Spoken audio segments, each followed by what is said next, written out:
Hello, Rebels. Garrett Robinson here, independent author of what have I written?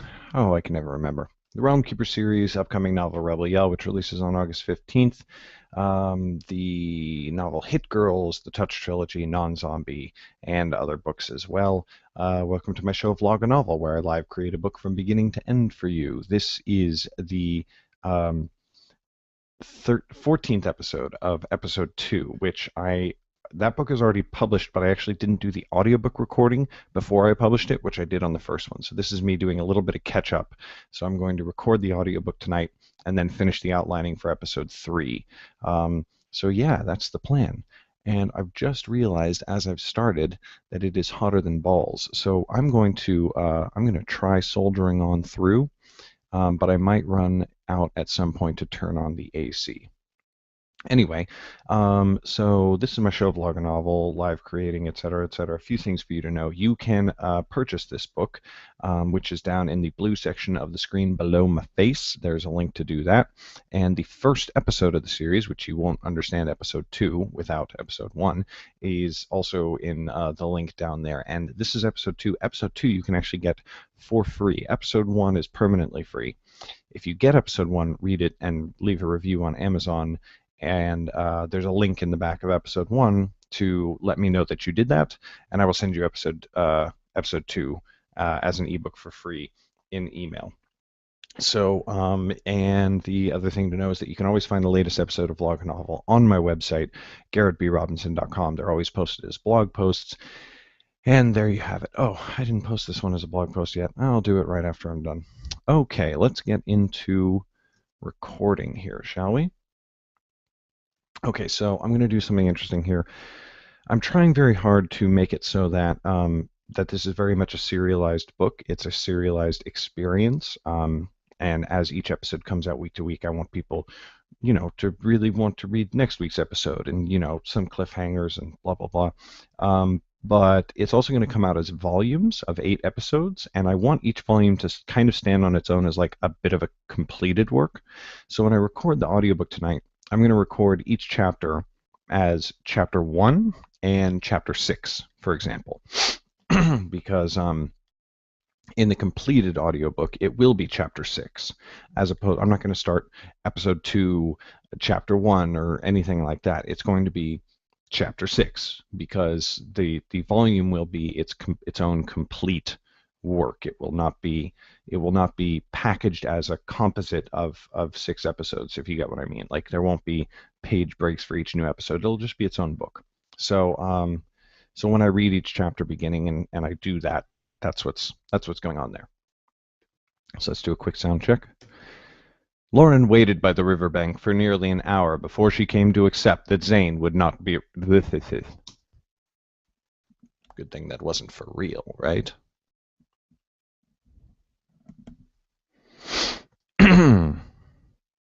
And by the way, I know that you're listening live through a Google Hangout on my YouTube channel, which, by the way, if you comment, I can see it live, and I'll try to answer your questions.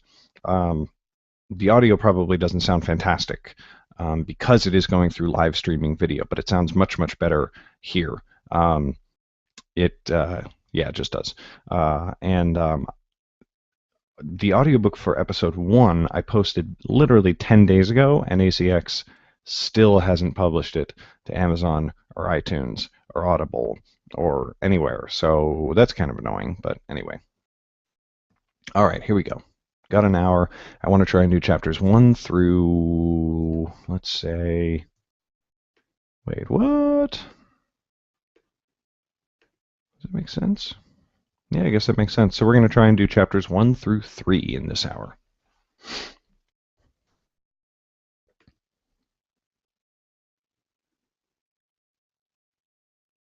How did I start the first one?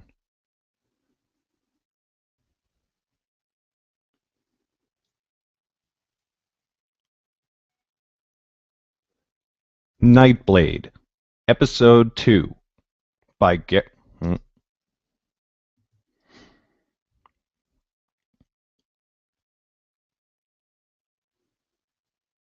Nightblade, Episode 2, written and narrated by Garrett Robinson. Chapter 1. Chapter 6. Lauren raid... We're off to an auspicious start, guys. Actually, you know what? I'm going to do those again, too.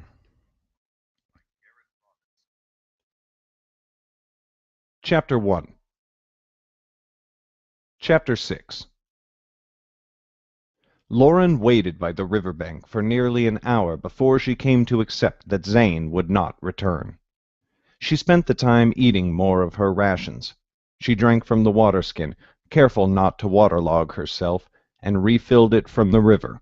And she poked gingerly at the bruises on her ribs and eye, probing their extent. When Zane still had not appeared, she cupped river water in her hands to see her reflection. The skin around her left eye had grown black. She let the water seep through her fingers. All the while her eyes avoided the empty spot where Zane had slept. At last she realized he would not return.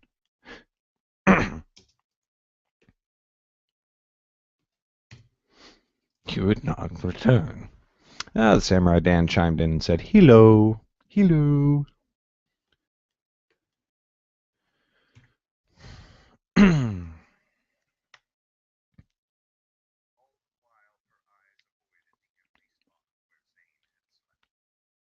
At last she realized he would not return. She expected the revelation to come with doubt or fear. Instead, her insides turned to ice, and doubt became resolution. She stowed her water skin in the travel sack and slung it over her shoulder. Then, her hand gliding along her dagger's hilt, she set off west along the river. The Melnar stretched wide beside her, babbling and whispering as it ran the opposite direction of her course. She focused on it to keep her thoughts from Zane, but she only felt...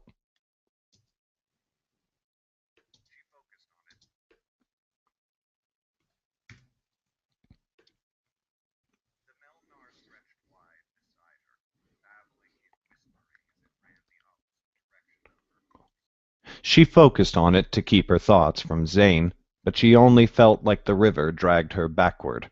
So she tried to think of nothing at all. Fortunately, she traveled through a foreign land that lay beautiful in the early morning. She let her eyes roam the rolling terrain and the glow of pink in the eastern sky, focusing her mind on the land around her. It had few trees compared to the birchwood, affording her excellent visibility in all directions. She walked atop the line of hills between the Melnar and the King's Road, where she could see the dark line of the birchwood on the northern horizon. But soon she realized that others could see her as well. The thought sobered her, and she walked down the south side of the hills to walk the river bank instead. She could not still her mind forever, and at last she thought of her father. He had no doubt returned to the village. If the constables, too, had returned, father would tell them about his fight with Zane and Lauren. The constables would come, and until Lauren was far away she must remain cautious. Long before midday, Lauren reached the road's great turn south. It swung left and crossed the river by means of a great stone bridge. Lauren had seen the...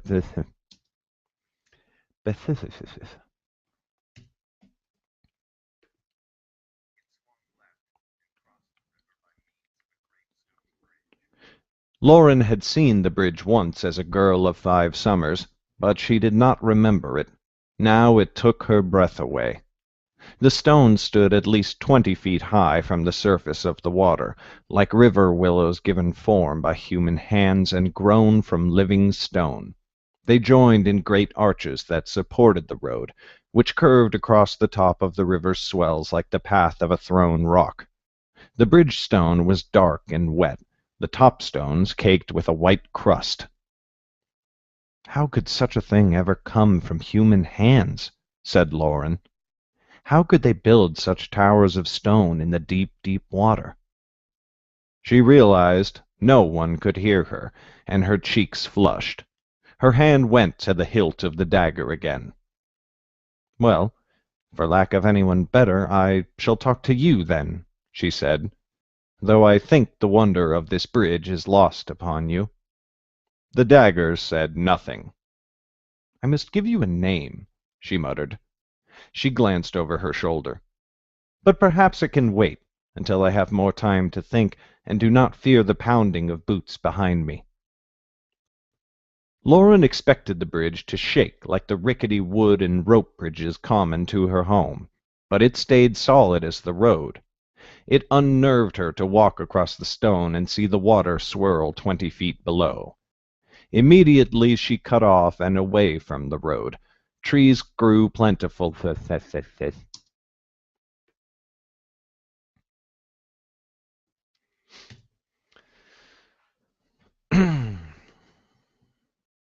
Balls, I'm out of coffee.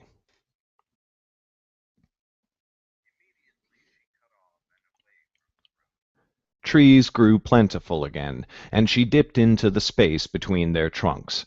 She kept walking until the ground rose and she could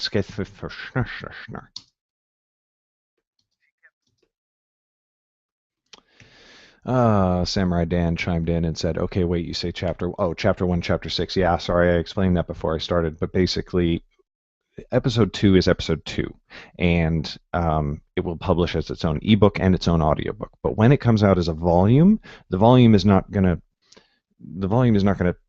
reference the episodes really. Like volume 1 is just going to be volume 1, and it's just going to have 40 chapters in both the audiobook and the book form.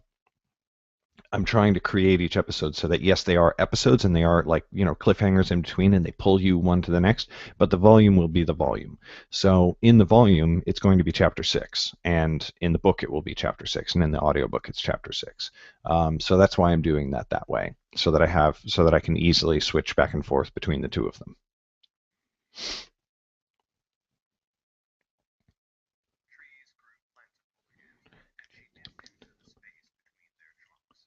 She kept walking until the ground rose and she could scarcely see the road.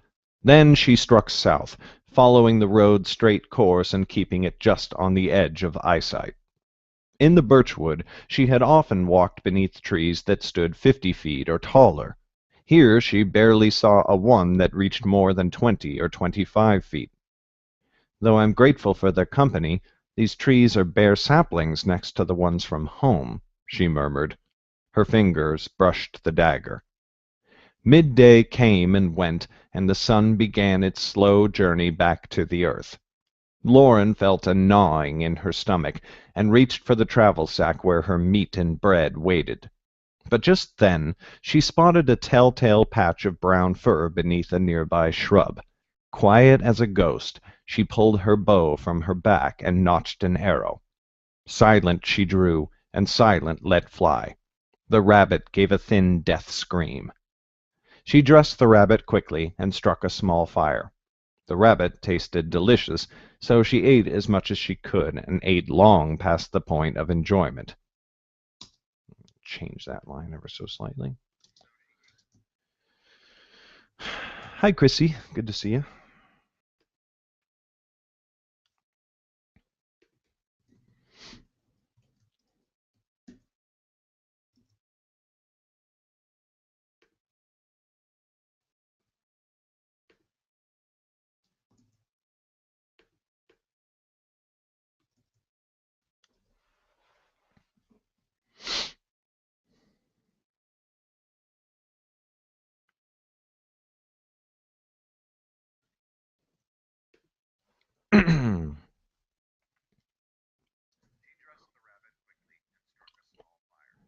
The rabbit tasted delicious, so she ate as much as she could, long past the point of enjoyment.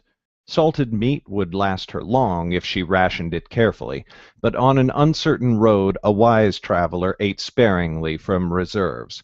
She drank carefully, too, taking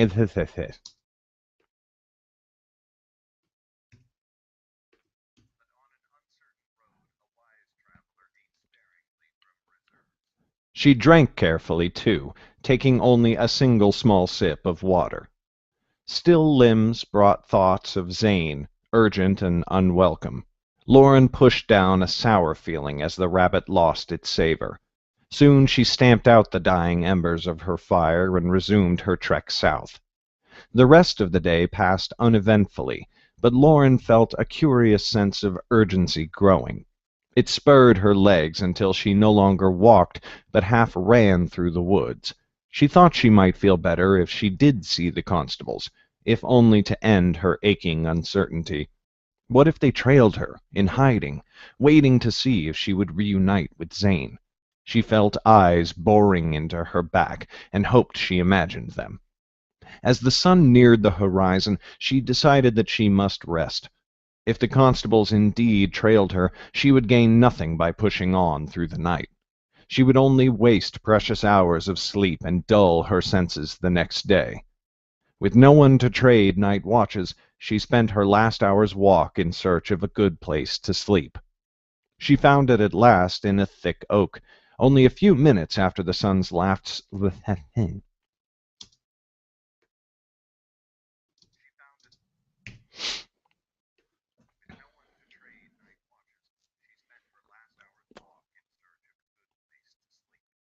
She found it at last in a thick oak, only a few minutes after the sun's last sliver vanished. 12 feet from the forest floor, a large black hollow gaped. She hooked arms and legs around the truck. Suddenly there was a truck.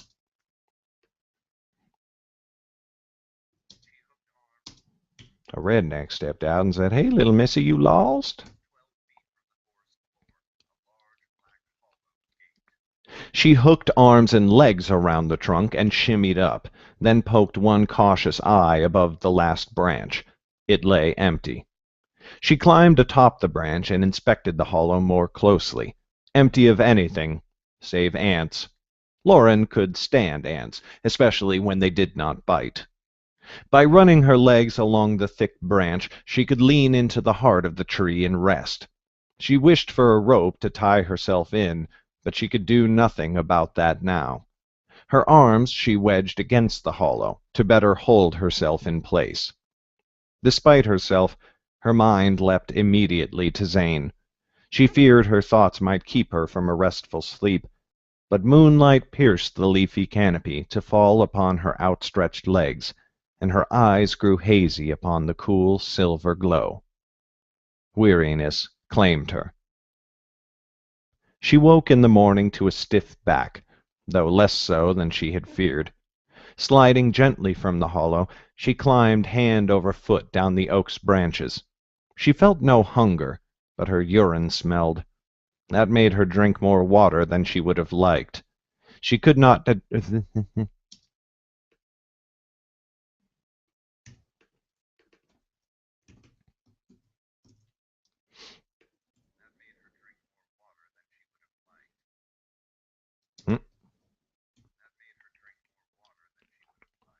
She could not drink that much every day, but neither could she afford to grow too dry upon the road. Water loss could creep upon an unwary traveler, leaving them weak in an instant. Her thirst...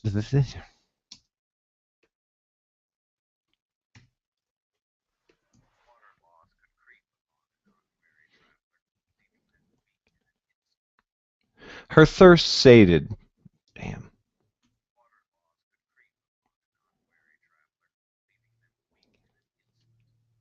Her thirst sated, she decided to visit the road before traveling on. A quick glance only, to see what could be seen. She reached the road at the crest of a hill.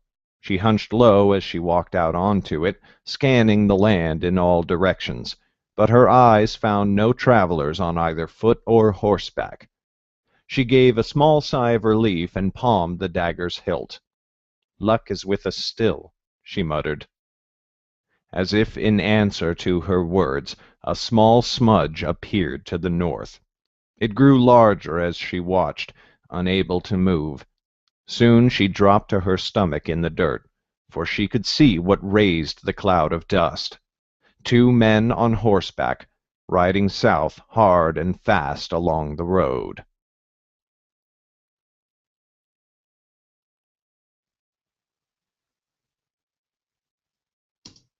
Good. I always leave a few seconds of silence at the end of a chapter. I think Audible requires between 2 and 4 seconds of silence at the end of a chapter, and between 1 and 2 seconds of silence at the beginning. So I always leave 2 seconds of silence at the end of a chapter and 1 second of silence at the beginning. Is that right? Yes. So that it's a 3-second gap in between, which is significant. People notice that. Even if they're listening in the background, they notice when it falls silent for that long, and it kind of lets them know there's a chapter break. Let's save this sumbitch. Hey, brother. Ah, balls.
The hell have I done?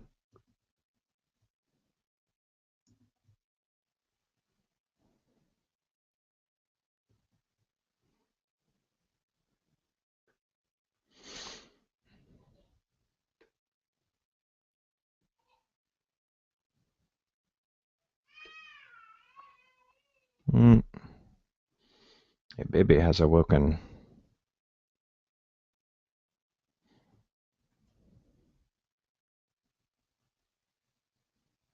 Oh. Okay. Whew. Thought I lost everything.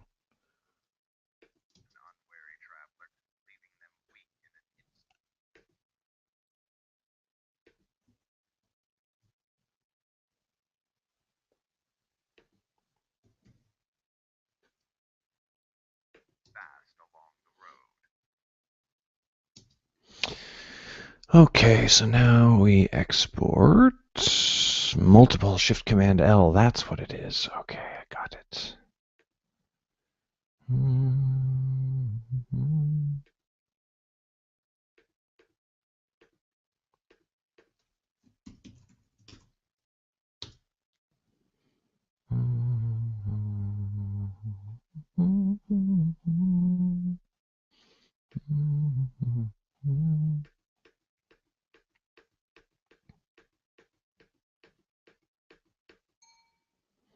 13 tracks. Not as bad as I was afraid it was. So I'll take it.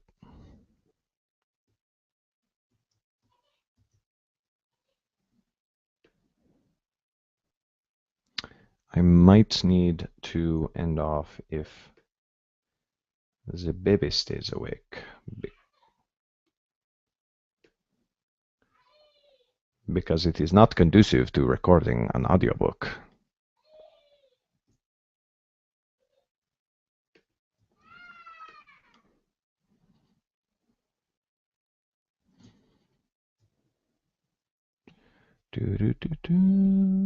Okay.